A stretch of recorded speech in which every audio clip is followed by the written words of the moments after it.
Hello every one, welcome to Hollywood commentary. நான் உங்கள் கமலேஷ். இந்த வீடியோவில் ரீசெண்டாக ஹாலிவுட்டில் ஆடம் சாண்டலரோட நடிப்பில் ஒரு சூப்பரான சயின்ஸ் ஃபிக்ஷன் அட்வென்ச்சர் மூவியாக ரிலீஸ் ஆன ஸ்பேஸ்மேன் மூவியோட ரிவ்யூ தான் பார்க்க போகிறோம். ஸ்பேஸ்மேன் இந்த படத்தோட ஒன்லைன் ஸ்டோரி என்னன்னா, நம்ம படத்தோட ஹீரோ வந்து ஒரு 4 வருஷமாக ஒரு கிரகத்தை ஆராய்ச்சி பண்ணலாம் அப்படின்னு பூமியில இருந்து போயிட்டு இருப்பார். அப்படி போயிட்டு இருக்கும்போது அவரோட வாழ்க்கையில் நடக்கிற இன்ட்ரெஸ்டிங்கான விஷயங்கள் தான் இந்த படத்தில் ஸ்டோரி வைஸ் கொண்டு போயிருப்பாங்க.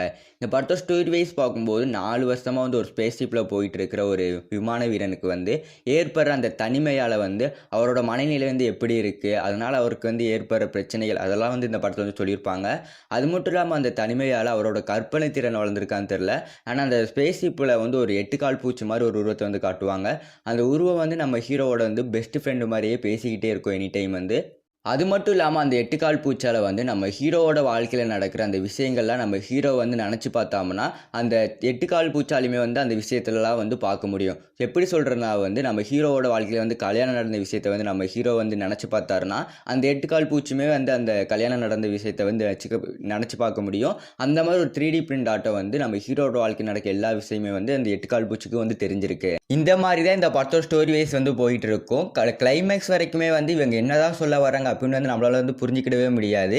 நம்ம ஹீரோவும் அந்த 8 கால் பூச்சி பேசுகிற விஷயங்கள் தான் இந்த படம் ஃபுல்லுமே காட்டிக்கிட்டு இருப்பாங்க. அது மட்டும் இல்லாமல் இந்த படத்தோட ஸ்டோரி வைஸ் பார்க்கும்போது ஒரு அட்வென்ச்சரான ஸ்டோரி மாதிரி இருக்காது. ஒரு சயின்ஸ் ஃபிக்ஷன் ட்ராமா ஸ்டோரினே சொல்லலாம். ஏன்னா அந்த ஸ்பேஸ் ஷிப்பில் நடக்கிற விஷயங்கள் தான் இந்த படத்தில் சொல்லியிருப்பாங்களே தவிர அந்த ஸ்பேஸ் ஷிப் அந்த போகிற இடம் அதை பற்றி ஒன்றும் பெருசாக காட்டியிருக்க மாட்டாங்க. ஒரு நார்மலான ஒரு அட்வென்ச்சர் மூவின்னு சொல்ல முடியாது. ஒரு சயின்ஸ் ஃபிக்ஷன் மூவி பார்க்கும்போது இந்த படத்தை நீங்கள் ட்ரை பண்ணி பார்க்கலாம். ஏன்னா இந்த படத்தோட ஸ்டோரி வைஸ் பார்க்கும்போது எனக்கு முற்றிலுமே ஒரு மாறுபட்ட கதைக்களமாக தான் தெரிஞ்சிச்சு. இது வரைக்குமே நான் பார்த்ததுலேயே ஒரு சூப்பரான ஒரு ஸ்டோரி வைஸ் சொல்லலாம். இந்த படத்தில் முழுக்க நம்ம படத்தோட ஹீரோவான ஆடம் சாண்டலர் தான் காட்டியிருப்பாங்க.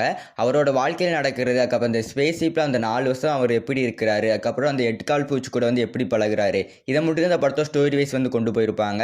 தனிமையிலே இருக்கிற ஒருத்தருக்கு வாழ்க்கையில் என்னென்னலாம் நடக்கும் அப்படிங்கிற இந்த படத்தோட ஸ்டோரி வைஸ் கொண்டு போயிருப்பாங்க.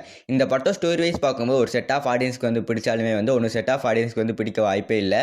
இந்த ஒரு சயின்ஸ் ஃபிக்ஷன் அட்வென்ச்சர் மூவி பார்க்குற ஆளாக இருந்தால் இந்த படத்தை நீங்கள் கண்ணை மூட்டு ட்ரை பண்ணி பார்க்கலாம். ஒரு அட்வென்ச்சரான ஒரு த்ரில்லிங்கான மூவி ட்ரை பண்ணுற ஒரு ஆளாக இருந்தால் இந்த படத்தை நீங்கள் ட்ரை பண்ணி பார்க்க வேண்டாம்னு தான் சொல்லுவேன். இந்த படத்தை ஸ்டோரி வைஸ் பார்க்கும்போது உட்காந்து பொறுமையாக பார்க்குறவங்களுக்கு இந்த படம் புரிகிற மாதிரி இருக்கும்.